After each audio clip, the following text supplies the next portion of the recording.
All right, let's finally get into this one. I've been waiting to get my hands on the G5 Turret Ultra for a while now. Look at that. The matte black finish is honestly stunning in person.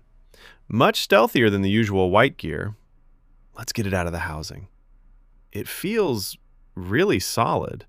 Not that cheap hollow plastic feel you get with some budget cams.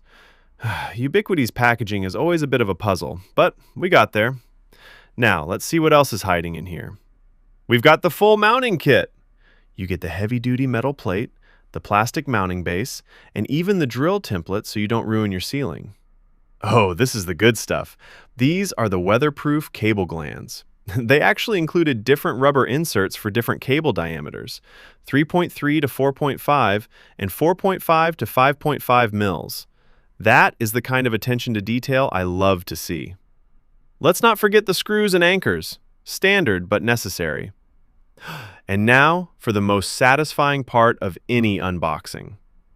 Look at that lens. Crystal clear and ready to go. Time to get this thing mounted and see what the G5 sensor can really do.